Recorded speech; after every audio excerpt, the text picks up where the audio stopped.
Welcome to Building the Best You, a destination for you to reimagine what is possible in your life and then create it.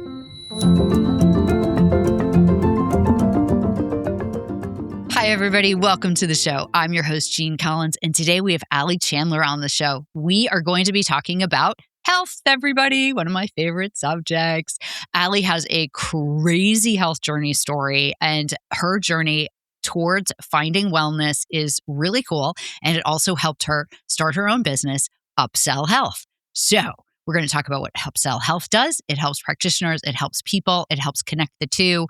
There's so much that Allie and I could talk about. So we're going to try to keep it under an hour here.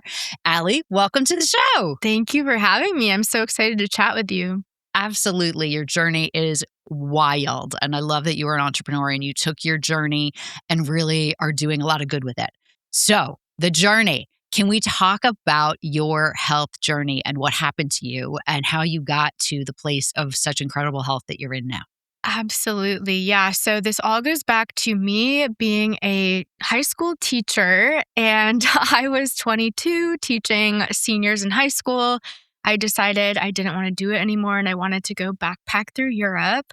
So this is where the health problems started. It was basically overnight. I went there as a healthy, young 20s person, working out all the time, eating really healthy. And in the Swiss Alps, something happened. And the next day I woke up and I was like, something is very wrong with my body. And it was neurological issues, it was cardiac issues, it was digestive, it was anxiety. It was like all my body systems were just going haywire. And it was things I'd never experienced before. So in my head, I'm like, okay, well, I'm traveling. Maybe it's just a really weird virus, I'll get over it in a week or two. Well, that didn't happen. And so long story short, was trying to fly home in Ireland. I fainted in a bathroom. I was woken up by just gaggle of Irish women trying to feed me and give me water and, wake me up. And yeah, I came back to the US. I got hospitalized immediately. They didn't know what was going on. I did so much testing and took me 4 years to figure out actually what had happened. Wow. And yes, it took a really long time, but that's kind of where the journey started with me. Okay, so 4 years, that's a really long time. After 4 years, what did they finally decide was wrong with you? So yes, I did probably 15 different doctors, a specialist. I went to allergist, pulmonologist, more traditional, conventional medicine. And then I transitioned into functional medicine because nobody could give me an answer. I had so much blood work done. I was like, how do I even have blood left in my body at this point? I had done so many tests and yeah, everything, stuff was slightly off, but nobody could give me a reason why. One of my worst symptoms was that when I was sitting, my resting heart rate was 55. It was fairly low. And when I stood, it would go up to 160, 170 for the whole time I was standing. And it would not go down until I sat or laid down. So obviously that's very concerning. And yeah, so cardiologists were like, we don't really know, your everything looks good. And so I had gone to actually an energy healer. This is where the diagnosis began. And she was working with me on just the mindset side and sort of how do I get through this? This is awful. And she was like, has anyone tested you for Lyme? And I said, no, it's not been a part of the conversation. So she sent me to one of her friends who was a Lyme practitioner, functional medicine, and he ran 2 different Lyme tests, and both were positive for not just Lyme, but multiple different co-infections like Babesia and Bartonella. And when I met with him, he was like, I've been doing this for 7 years, and these are the most different co-infections I've ever seen on a test. So he's like, no wonder you feel awful. So that's kind of how I finally got my diagnosis. Wow. Yeah. And you hear that sometimes about Lyme. Lyme is one of those, I live in New England and there are a lot of cases of Lyme. Yeah. And so it is one of those things that people don't naturally test for, especially, I'm guessing this was not exactly like last year. This probably was a while ago because I think this is a 10-year health journey. Right. Yeah. And so especially back then, they didn't test for it. How did you keep your sanity during this? Just because I know there are people who are out there who don't feel well and they are where you were and they're going to lots of different doctors. And how do you keep your sanity when everyone keeps saying you're fine, but you know you're not fine? I feel like I did the opposite of what everyone was telling me to do, which was, join Facebook groups and find other people who have your same diagnosis and, do all of these things, make a checklist, make sure you're eating all the right foods, doing all these things. And I did that for a while. I did follow those instructions for a while and tried to really be perfect with my health. But I found that was actually more stressful for my nervous system than letting a little bit of that go. And, the Facebook groups, you're seeing all the people in there who are really sick, who are dumping all their symptoms and they're stressed and they're, low vibration energy because they're sick and they're not feeling well. And people were very well intentioned of like, find community, like find other people who have Lyme if nobody understands what you're going through. But I actually had to let all of that go. I had to leave the groups. I had to stop writing all my symptoms down. I was really trying to intellectualize my illness. Like, I had this symptom, so let me go back to everything that I did today. What did I do to deserve this symptom? And I had to stop doing that. And I really shifted into learning more about the limbic system and more about the nervous system and everything that goes into your mindset. Because for me, it was easy to be in this victim mindset and be like, I'm 26, I can't walk. All my friends are traveling and they're getting married and they're, having these beautiful lives on social media. But I feel like what I did to maintain my sanity was drop all the ideas of perfectionism. I'm a high achiever, I've always been. And so I'm always like, if I put my mind to something, I'm going to be the best at it. That wasn't the case with my health. And I had to let that version of me go and be Mm. like, how do I create this safety within my own body when I feel like my body is just not interacting with me in like the way that I would expect? I don't know how to expect or predict my symptoms. And so a lot of it was finding gentleness, finding a lot of this like limbic system training and healing in that way rather than trying to like push myself into health. I love that you said that because you said something that so resonates with me as you were saying it. Being a woman who just went through perimenopause, now in menopause, I spent like 2 years and I would vocalize and say, I am at war with my body. And I Hmm. knew rationally that that was not the right energy to be putting out there, that I'm not Yeah. helping myself. But it's really hard when you really feel so out of control with your body. Yep. Exactly. Yeah. I had the same thing where I lost all of the trust in my own body because even walking into a grocery store, it was so overstimulating for my nervous system that it was now suddenly, I can't handle bright lights anymore. I can't handle smells. I can't handle crowds. And so you kind of, for me, it was like I almost dissociated from my body because I was like, this is not me. Like, I know my heart, I know my soul, my spirit, and everything inside of me. I don't want to claim this body. So it was almost like a separation was created between my little soul and like my joy and everything that I knew myself to be. And there was a big disconnect with my body. It felt like an enemy. It does feel like a war. It does feel like, let's throw everything at it until we get better. Let's take all the supplements. Let's do all the harsh detoxes. But I think you're right and that's not the right mindset to approach it with, but that's how you feel when you're just in the depths of it and you don't know any better. Yeah, you don't know any better. And you do, you throw everything at it. It's like you try everything. If you're someone who is, you try conventional medicine and then you try non conventional medicine and you keep trying all these things, hoping that like one thing is going to be this magic clicking Exactly. aha. Yeah, which is so hard. Can we talk about energy healing for a minute? Yes. So, how did you stumble upon energy healing? So this is a funny story. I used to watch a lot of summits, like health summits, because I was trying to still figure out this was pre-Lyme diagnosis.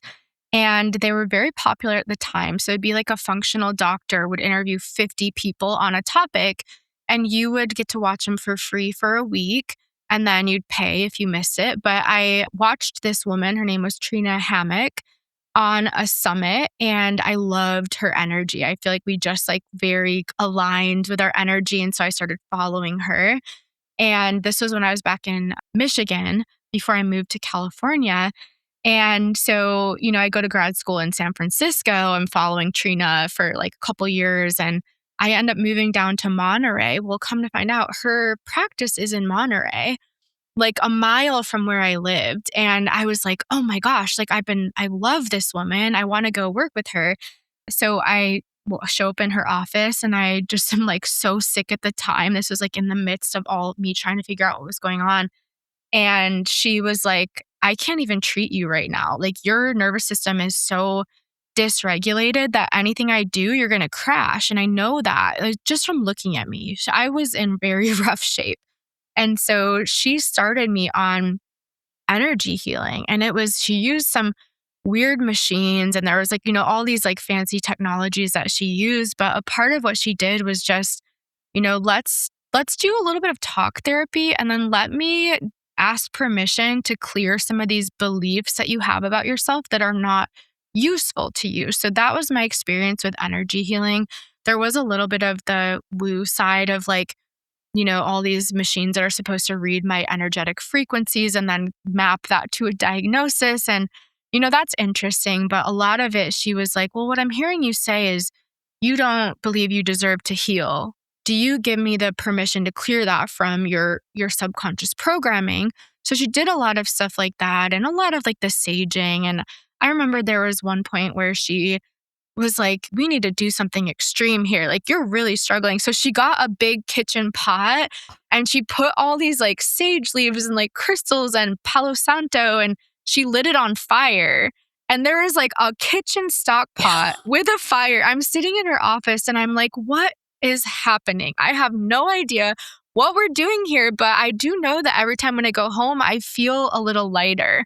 So I have to believe that even like this placebo effect or even like reprogramming my beliefs about myself is beneficial. So I had a very interesting experience with energy healing, but she was an amazing woman and I learned a lot from her. It's fascinating. And I Yeah. think one thing that's so fascinating about it, because you kind of mentioned it's like, oh, it's a little woo.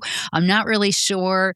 But I do think that, especially in health, if you have a chronic illness, you get to the point that you really are kind of open to anything. If something's not Yes. working, that does something to open you up.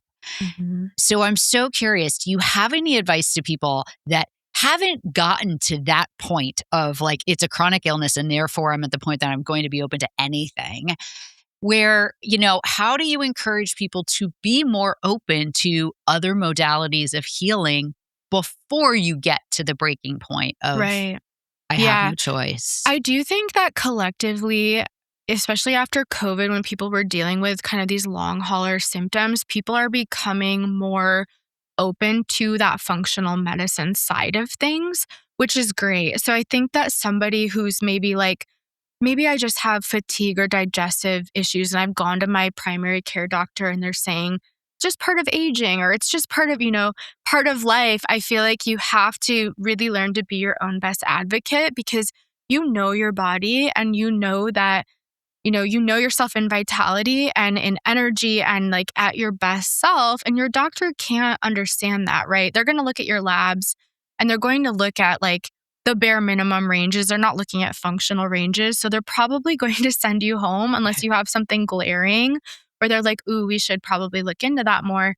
So I think one thing that I learned that was really helpful was to do my own research. I had Mm. to because I got turned away from so many different doctors and, they would sometimes try to put me on anti-anxiety medication, which I was like, I'm not anxious. You see my heart, like what it's doing when I'm standing. I can't make that happen out of anxiety. And so there were definitely some cases where I had to like speak up. And at the time, I grew up as such a people pleaser and such like okay, like I respect authority a lot and I wouldn't say anything. And I would just say, well, they must know best. But, over time I did learn to do research and I found a lot of the practitioners that I ended up working with because of deep research and because I could come to them and say, hey, I think there's something with my vagus nerve. I read this article. It sounds like all the symptoms I'm having. Could we look into this?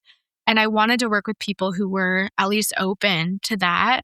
And so I think a lot of it is that and just knowing that like there's definitely a time and place for conventional medicine. We need it, especially with traumas or, with very serious conditions. But I think it's okay to have both. It's okay to have a balance. It's okay to use that when you need it, and then also be open to other supportive modalities. There's a ton of research on a lot of these things, like, for example, psychobiotics. This is a sort of relatively new concept, but it's a probiotic that confers a positive benefit to the host in some way, that gut brain axis. So you're taking a probiotic, but it's having an impact on your mood or on your anxiety or something like that.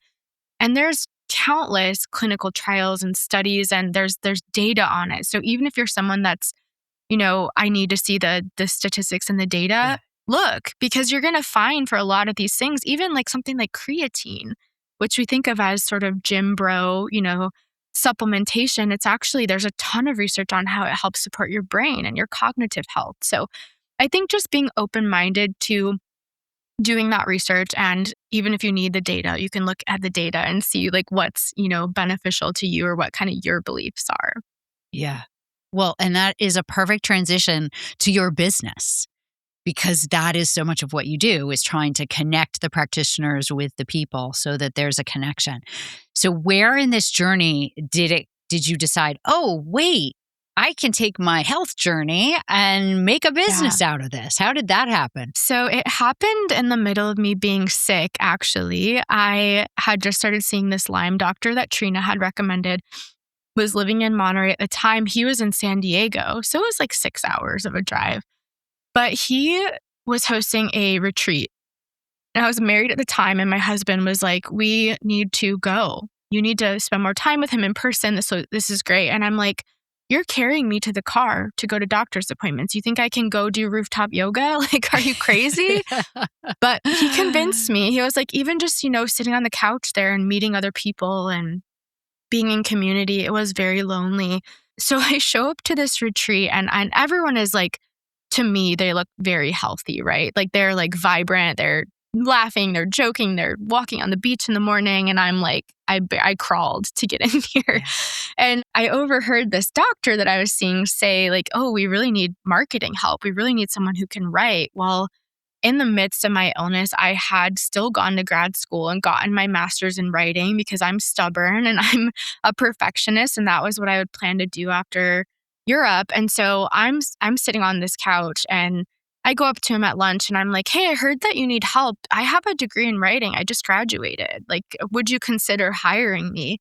He's like, "Yeah, just send me, your resume and everything when you get back." And I was like, "No, I want an interview tomorrow. Like, I want to talk to you while I'm here." So I went back to my Airbnb that we were staying at and put a whole plan together, a whole business plan for him and a marketing plan, and had 2 interviews the next day, and he hired me. And I had no idea what I was doing. I had never done marketing before, ever. I knew that I could write, and I was like, that's a big part of marketing.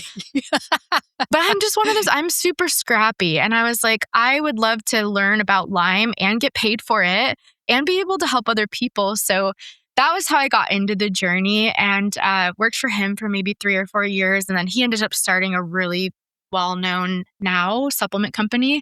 It's called Cellcore Biosciences. So when that started, I went over as their head of content and, was on their leadership team. And it kind of just happened because I feel like you can't be afraid to ask for what you want in life. And I had no business asking for that job, but I also am so grateful because that's, how I got into this line of work now. And I ended up starting my own business after, having maybe 8 years of experience in sort of the supplement industry, working with practitioners. But yeah, I think, just going up to him and saying like, "No, you'll interview me tomorrow." I'm like, who was I? What was I doing?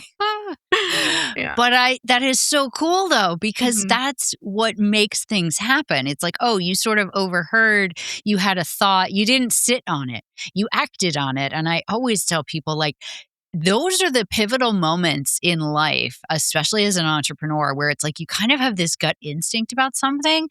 Just go for it. What's the worst thing that the guy's going to say is no? But if Exactly. you don't act on it, there are so many entrepreneurs who have stories just like yours. And I love that you shared it the way you did, where it's like you acted on this gut instinct and it completely changed your life. It did. Yeah, Yeah. the entire trajectory of my life, if I had not done that, I have no idea what I would be doing. I had gone to grad school thinking maybe I'll just teach in college, maybe I'll teach writing in a college, but Yeah, it was very life-changing to me, and he put a lot of faith and trust in me, and I'm so grateful for the time that I had because I was able to spend so much time researching. Like, I did blogs for him, I did his email marketing, I did his high-ticket sales. I was on the phone selling, like, $16,000 packages for his coaching and making a commission on it, and it really did help fund a lot of my medical expenses at the time because even like for me, I went to a biological dentist because I had read a lot about root canals and how they can be, detrimental to people's health over time and titanium implants. And I got $15,000 worth of dental work done in one sitting. And so it was like I was, using a lot of the money I was making, researching biological dentistry, writing him a blog about it. And then I would go, do the thing that I just learned about. So it did impact my health and also obviously my entire career. Yeah. All right. So how did Upsell Health form out of that? What does Upsell Health mean even? Yeah. So it formed because, working at Cellcore, they actually ended up after a few years selling the company and then it just, mergers and acquisitions and things happened. And I was like, I don't know if this is for me anymore. I think I'm going to, leave, maybe do my own thing. I wasn't really sure. But as soon as I left, I had two practitioners that I had met through because they sold supplements to doctors. That was the channel. And so I had helped run events for them and I met a whole lot of doctors through that. And I had a couple of them reach out and say, hey, like I hear you're not at Cellcore anymore. Are you doing marketing? And I was like, I never thought about doing my own marketing, but yes, I am. I severely undercharged. I had no idea how much to charge per month. And at the time I was like, oh my gosh, I have 3 clients in a day. I had to get on and make a quick website and, I got kind of scrapped it all together. But yeah, it started because of, I guess, these practitioners approaching me and me just on the fly figuring out what I wanted to do. But, I was thinking about the concept of upselling in marketing and, how we can make more money for people and how, you make a sale and then there's an upsell and it'll get you further in that journey. So I was thinking of the concept of upselling with the marketing side, but how do we focus on what we're here to do to help people get better health? Because I never want to be a marketer who's that direct sales, like used car salesman, that sleazy marketing. I know it doesn't work on people who are chronically ill. Yeah. That fake urgency and that, all those tactics don't work. So for me, it's like, how do we make you money, right? We're talking about upsells. How do we make the practitioner money? But what we're selling is this transformation. We're not like out here to just make a quick buck. We're selling the idea that we're here to help people. And that's genuinely what I believe with my business is I have so much gratitude for what I do because I'm able to help the people like me, through these brands and through these practitioners I'm currently working with. I'm helping like younger me. And that's so beautiful because I think about like, what would I need to hear 10, 15 years ago when I was in the middle of all of this? What kind of marketing would make me feel seen and heard and understood? And Yeah. so for me, I call it empathy led marketing. I made up this whole phrase of the way that I market, but I think a lot of it has to do with like seeing people for who they are, saying like, hey, I know you're not feeling well. We're here. We're going to figure it out with you. We're going to educate you. We're going to do what we can to work with you and make you feel seen and understood because I think that's what's lacking, especially in the conventional world. There's not time for doctors to like sit down with you and hear your whole life story. But with the people I work with, we have more of an opportunity for this empathy led marketing and just like giving content, building trust through this free content. And then the sales always come after that. So that's kind of the concept behind it. Yeah. And it's so cool. So you said something I want to make sure I reiterate again because I am part of an organization called Brand Builders Group, and Rory Vaden, who runs it, always says you're best positioned to serve the person that you once were. And that makes the most Mhm. successful entrepreneurs is really finding ways to help past you. And that is exactly what you Yes. said. And I think that when you want to be an entrepreneur and you want to be in service, that is the greatest no-brainer place to start, especially when you're trying to figure out as an entrepreneur, who is my avatar? Who am I talking to? What am I doing? Yeah, But then exactly. you took it a whole nother level, which is like you connect, and I want you to explain this because I don't want to explain this the wrong way, but it's almost like you have not even almost, maybe it is, archetypes, which I'm not Yeah. even sure I'm saying that's right, of people and of practitioners and trying to marry the two. So please talk about that because it is such a cool idea. Yeah. So I do. I have practitioner archetype, a patient, and a brand. So there's three different ones. And what I did was I was trying to figure out, who's my ideal avatar. And at the time, I was only thinking on the practitioner side. So I made the practitioner archetype first. And I made it into a quiz. It's short. I know you took it, one of them. And so it's a short quiz that you take. And it's all about like, what are your core motivations, your beliefs around healing? What's important to you as a practitioner? There's so much more than just like, here's my credentials as a doctor. Here's the root causes I cover. I feel like most practitioners get stuck there and there's nothing further. This is all about like, what beliefs do you hold as a healer? Is data important to you? Is the woo like energy side important to you? Or are you someone that uses your own healing story, which is the Phoenix archetype, to, help other people, which is what I would be if I were a practitioner. But yeah, so I created these quizzes and then I had this idea to create a three-sided marketplace, right? So we're going to make a patient version. There's a one-to-one match across the practitioners and to the brand. Then there's a couple that are good fits. And then there's a few where it's like maybe proceed with caution. You're just not really aligned in your core beliefs. And so I created these quizzes and then we're actually creating an app that's going to be, I call it like the hinge for doctors and practitioners. So you'll be able to swipe through practitioners and it'll give you a percentage match based on all of those things, your archetype, root causes, location, everything. So you'll have like your practitioners where it's like, hey, this doctor believes the things you believe. They treat the things that you need to be treated. And here's how you reach out to them. Because for me, like you said, my biggest issue was it took me 4 years to get diagnosed, and I wasted a lot of money and a lot of time and energy, and I almost feel like I missed out on a lot of my life because I had no idea who to work with. So I'm trying to solve that issue that I faced of I'm sick and I don't know what to do, and I'm going to waste, 2 to 5 years of life just trying to figure it out. So it's been a really fun journey and just kind of studying the practitioners that I knew, testing out like these different archetypes. I assigned, doctors that I knew to each archetype. And I was like, will you take this quiz? I think I know what you are, but just let me know what you get. And then, so there's a lot of like kind of data and adjustments made that way, but it's been a really fun process. It is so cool. And I just think the concept of it, because you talk about this on your website too, that, it's really important. Not only do you need a practitioner that you think has the skills, the knowledge, the resources to help you with whatever is ailing you, but nothing's worse than going to a practitioner and leaving and being like, oh my goodness, I did not connect with that person. I don't like that person. I don't Yeah, know that I even want to keep talking to them, but I have to keep working with them because maybe they can help me. Where right. if you can find someone, just like you said about the energy healer, where you just click immediately with them Hmm.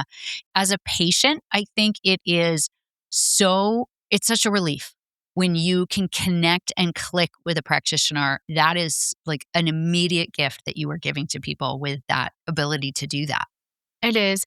Yeah. And I think it's interesting now because with functional medicine, you have the space and capacity to work with people all over the country Yeah. or even in some cases the world. So it's great because it opens a lot of doors, but it's also very overwhelming. I think of it as like, I always compare this to dating apps in some ways because, as a woman, I feel like on dating apps, you have so many options and I would always talk to my guy friends and they're like, I get no matches. And women are like, I have 15,000 men who like me. Like, how do I sort through all of these?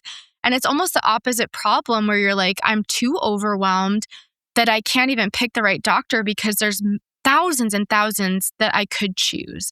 So it's giving you the options, but it's also reducing that decision fatigue of being like, well, let me search in every state. Like, how do I even begin to narrow it down? I feel like I sort of fell into it by luck. Granted, it took me a while, but I'm hoping that this is going to, yeah, reduce that time and the space and also brands. I thought it would be fun to have a brand archetype. Like what kind of personality does your wellness Yeah. brand have? Because then We can help brands match with practitioners who could become affiliates. We can have brands do marketing for their, patient matches. So it's really creating this three-sided marketplace on the back end to help the practitioners and brands be seen by the right patients too. And Mhm. so one kind of cool thing that I have a patent pending on is an inverted lead model where the patient can say, hey, any match who's say 85% or above, give them my name. Because when you're a patient, you can be exhausted even Mm. like doing that. So you can say, any of my high matches, give them my name and email. Let them reach out to me if they want to. So the Yeah. brands and the doctors can say like, oh, here's a lead. Let me, you can actually see the profile. So you can kind of see a little bit about the person. But that's also like helping support the patient because sometimes you're too sick or you're like reaching out to a doctor is exhausting to me. So you can also opt to let them reach out to you, which I think is kind of cool. Ooh, I like that a lot. That is Yeah, very cool. Yeah. And then you feel like, oh, I've been self-selected by this doctor that exactly. they already know enough about me from my profile and the general thing that they have selected me, which once again, when you're sick and you're talking about, low self-esteem, frustration, exhausted, all the things, that extra care Mm, is really helpful. It's like you kind yeah, of need that extra little hug of someone helping you out. And it's like, oh, thank goodness somebody yeah, gave me some help and made it just a little exactly. bit easier.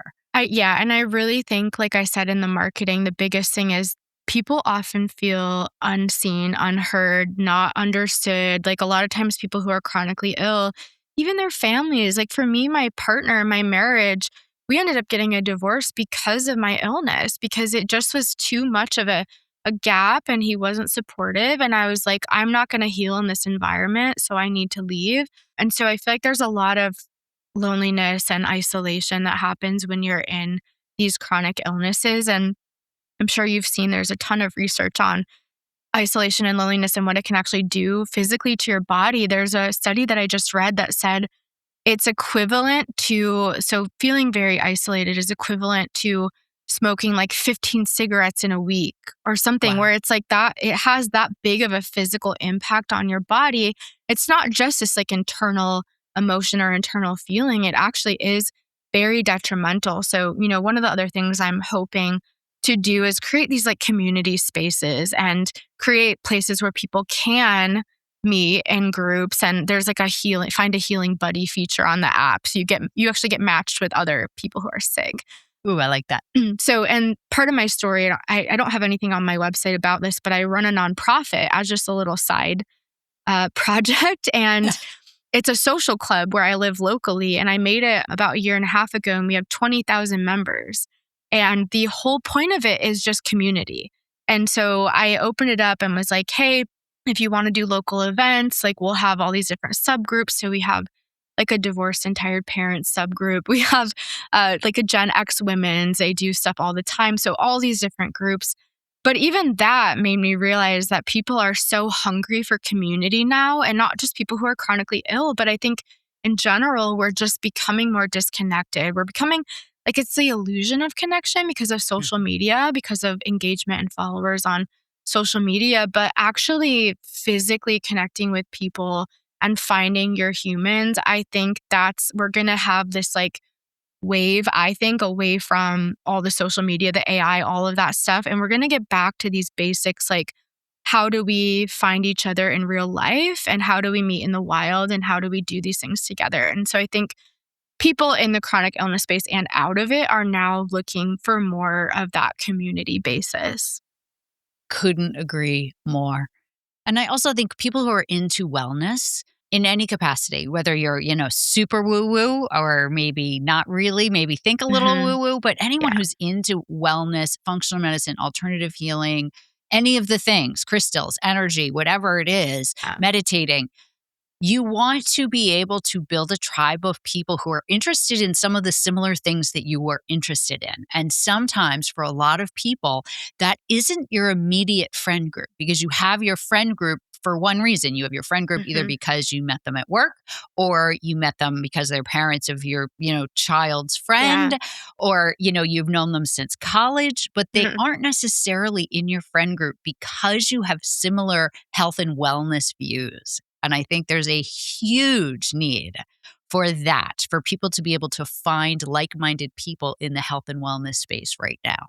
Huge need. Yeah, there is. And I don't know how people are doing it right now. I mean, of course, we talked about Facebook groups being a way that people can connect, but I think that I guess the struggle with that is the negativity. And then you're surrounded by, all of these complaints and all of these worst case scenarios. Like, here are all my horrible symptoms. Am I okay?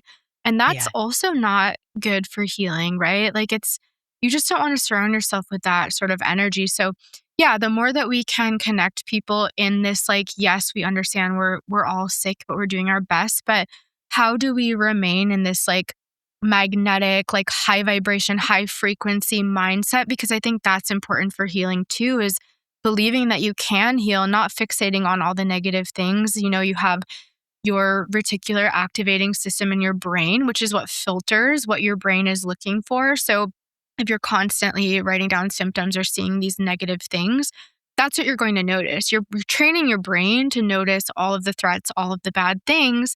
So how do we find communities where we're sharing our gratitudes or our small wins? And, like, yes, our struggles too. I don't want to, like, totally disregard. I think all of the feelings and emotions are important to share, but maybe not fixating as much on all the dooms, like, this is the Yes. worst thing that's ever happened. Like, how do we have these challenges and also say, hey, like, I know I'm going to heal. I know we're going to get through this. Like, let's share something really good that happened to us now. Like, let's share a win. Like, maybe you couldn't stand to make a meal and now you just made a whole dinner. Like, that's great. Let's celebrate that, Yeah. right? Like, what are the ways that we can bring that into healing? Because I think that was really important for me. I really struggled with feeling negative and feeling, like, down on myself and my emotions. And, how do we elevate?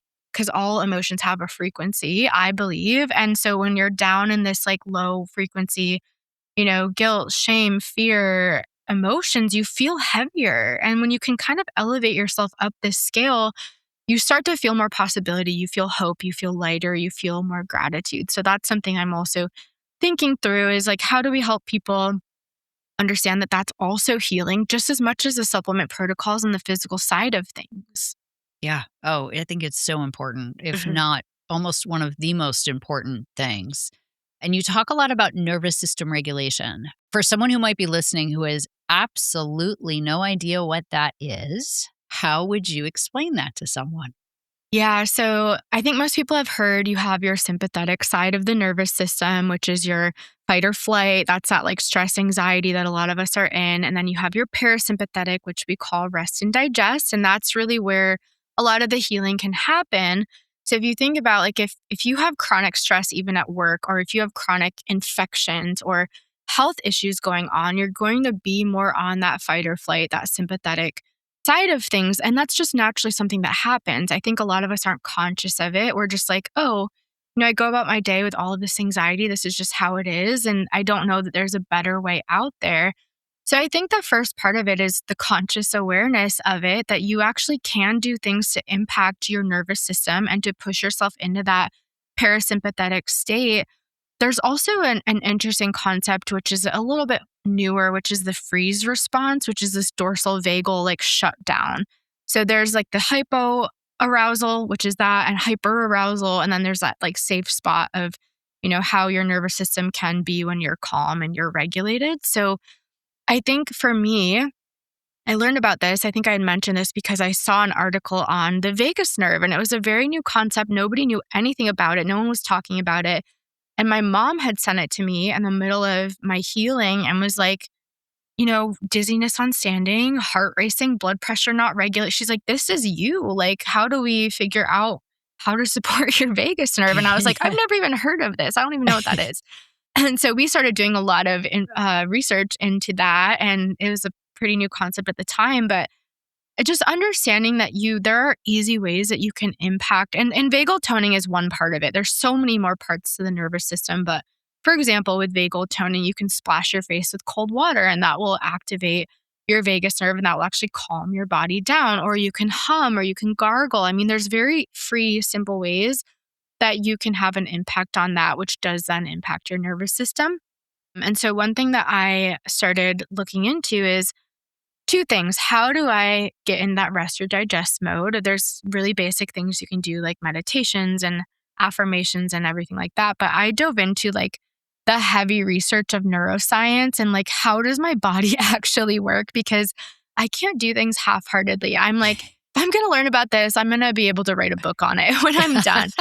And so I did so much research on it and kind of put that into practice. But it's really amazing the lack of, I guess, like a knowledge on the nervous system and how that impacts not only healing, but how we show up in the world as humans. Like, it was so interesting to me when I learned that our nervous systems can sense each other. So if you ever like enter a room and you're able to say like, ooh, this person gives me like a really bad gut feeling, a lot of times that's your nervous system sensing theirs and there's something off and they're dysregulated and you're just like, oh, I don't vibe with that person or something's wrong or this person makes me feel anxious. So yeah, there's a lot of nervous system support. The other thing I looked into was limbic system retraining and just the neuroplasticity of the brain. And I feel like in combination, if you can focus on your nervous system and also retraining your brain, creating these neural pathways that are for abundance and for growth and for healing rather than staying in these like victim mindset and, scarcity mindset neural pathways. Like, I think the main lesson is you have a lot more agency over your health than you think. Even if you've been stuck or if you feel like you were dealt some pretty bad cards with your health, you can do a lot to change it, to change your mindset, to change your nervous system. It's a lot more possible than I think people understand. It definitely is. And I've had guests come on the show. We had a woman come on who had MS and had been on medication her entire life.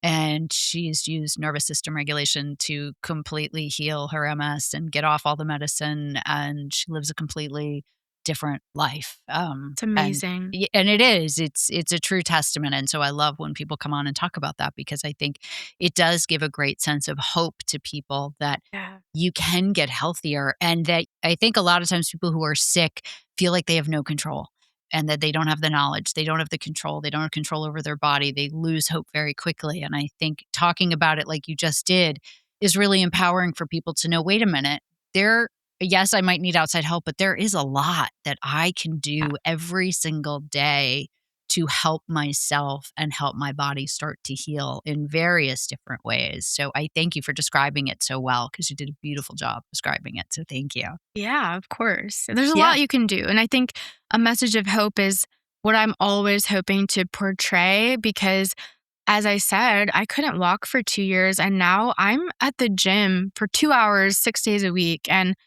going from that to like, I couldn't walk to my mailbox when I was married. I had to sit on a curb in order to get my heart rate to calm down to keep going. And now it's like I can do a leg day and I can leg press, 8 plates, 9 plates, 10 plates, and I'm fine. And it was a long road to get there.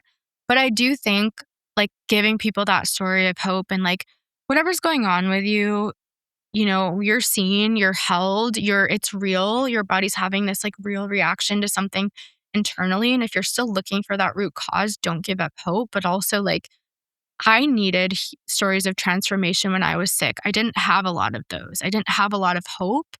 And so I think that's one beautiful thing about the work I'm doing now is just offering all of this hope. And what works for me might not work for everyone. Everyone's such a bio individual and so unique. But I think just seeing people who are going from like, here's where you were and here's where you are now. And that's amazing. Like I couldn't fly for many years because of my heart conditions. And now like I just went on a trip 3 places in Florida. I went from Miami to Vegas. I flew to Nashville and like I'm just all over the place now and I'm so grateful for it. But also, I'm hoping that we can offer that message to people that, there's more that you can change than you think and there's more hope than you probably feel at sometimes. Yes, which is so Mhm. powerful. Thank you for that. Okay, before we run out of time, I do have one more question. Can you explain to people what type of practitioners are part of your system? So if they want to go onto your website as a patient and do the quiz like I did, which was super cool. What did mine come back as? I'm an intuitive explorer. And I read about it and I was like, oh, Oh, that actually sound like it was actually pretty spot on with me, which was pretty cool. amazing. So, like, people can go, we're going to put it in the show notes and everything. People can go out to your website, they can take the quiz. But in terms of matching a patient to practitioners, can you just talk about what types of practitioners like to participate in this? Sure. Yeah. So usually they're all functional medicine. We do have some allopathic and conventional doctors who have found us, but typically they're like a chiropractor or a DO or an RDN. Sometimes they're health coaches, acupuncturists will take it. But a lot of times they're just someone who, they have their own practice, they have their own clinic, they're accepting patients virtually for the most Yeah. part. There will be a filter for location based if you do want to see someone in person, and that's very important to you. But yeah, typically they're, I would say the majority, probably 80% of them are root cause or integrative medicine focused. So they're not just going to treat your symptoms. They're actually going to sit down with you and do the work and say, like, okay, I hear you're having these symptoms, but why? Why are you having them? That's not something that conventional medicine really has time to do in a lot of cases. So yeah, if you're very fatigued, could it be mold? Do you have mold in your house? Do you have parasites? Do you have heavy metals? Like, let's actually sit down, take the test, do the work to figure out what your root cause is. So it's really those people who are in that integrative functional medicine space who will take the time. And a lot of times their intakes are like 2-hour meetings, right? Because Yeah. they'll go through like, let's talk childhood trauma or let's talk, were you a C-section baby? Where like they go very deep into understand like where could all these, accumulations of root causes be, because it's usually not just one thing. If you're someone who's pretty sick, you may have some genetic predisposition. You may have childhood trauma. You may also have mold in your home. I mean, there's usually multiple things. So Yeah. it's those type of practitioners who are taking the quiz. And then for the app, when that launches, I will have some very trusted practitioners that I personally have worked with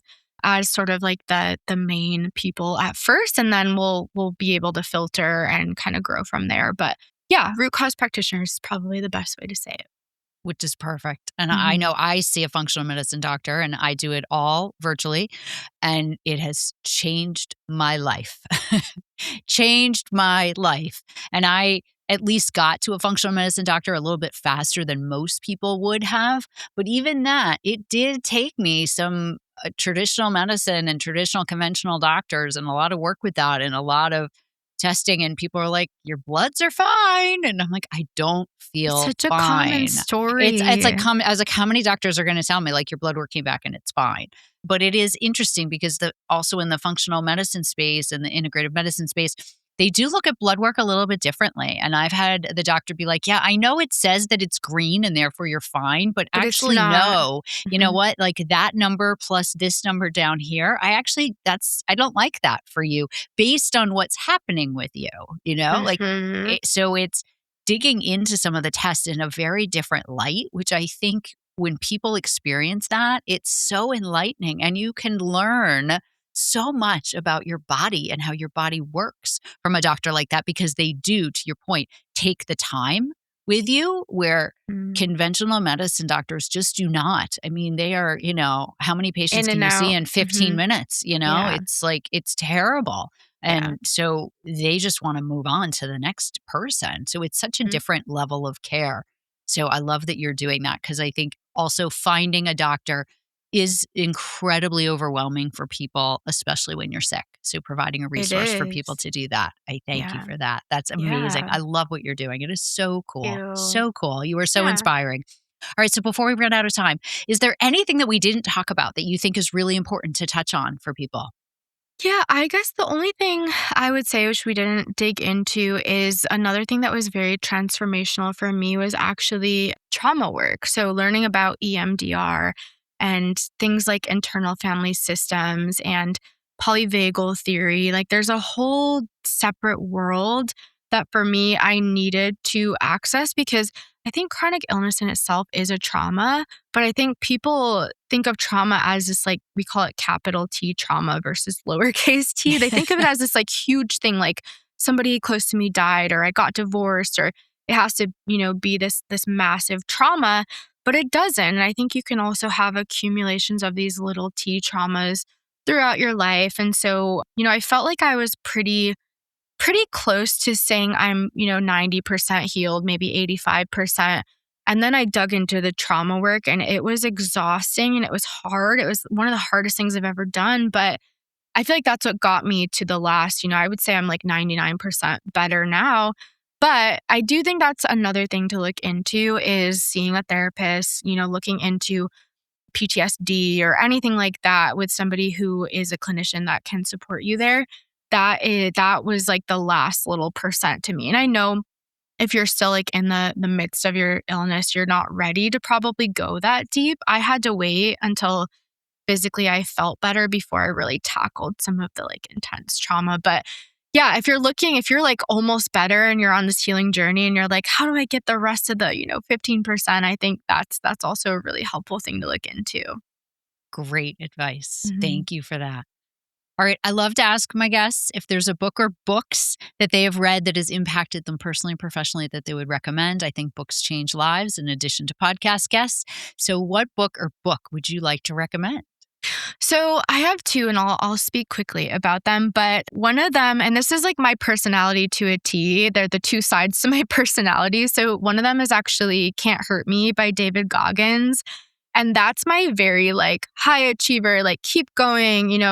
Don't let suffering be the end of your story. He has an amazing story too that he talks about in there, and I think that's been inspirational for me to like not lay down and let life happen to you is very much like get up and take what you want. And that's my like I said, my high achiever side of me. But then Yeah. the other side, which is this like softer, emotional, like nervous system side, I love The Body Keeps the Score.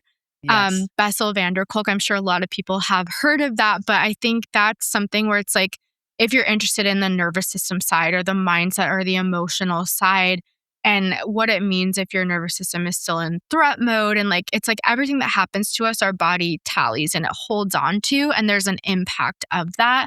So those two together, I feel like they summarize my whole healing journey of like, I had to be stubborn. I had to not give up. I had to push myself to get through this really traumatic illness. But I also was cognizant of that softer mental and emotional healing. So like put those together and I feel like that's my whole story. So they're both great in very, very different ways. Yes, and those are great recommendations. Thank you so much. I have the one, The Body Keeps Score, but I've never read the other one. So I thank you. And I'm a total type A type of person too. You'll So like it. I probably will love it. You will. And I do try to read most of the books that my guests recommend also so Amazing. that I can learn too. So Allie, I thank you. Upsell Health, we'll put everything in the show notes for everybody. They can go to your website. They can learn more when your app comes out. Can't wait to see that. When do you think that's coming out? October. Okay, perfect. This year. Wonderful. Great. Yeah. That is so fantastic. I thank you. I thank you for all that you are doing for the health space. You are so inspiring. Your story's cool. You've been such a fun guest. You're great to talk to. You are into all the things that I love, all the woo woo, and then also all the science. So, and you spoke so eloquently. So, thank you so much for your time being a guest, and we will definitely stay connected. I can't wait to see what else you build. Thank you so much for having me. Thank you. It's been great. Thank you for joining us for this week's episode of Building the Best You. If you are ready to take a deeper dive into transforming your life, check out my Empowerment Fundamentals course on my website, houseofgermar.com. Thank you, and I will see you next week with another inspiring guest.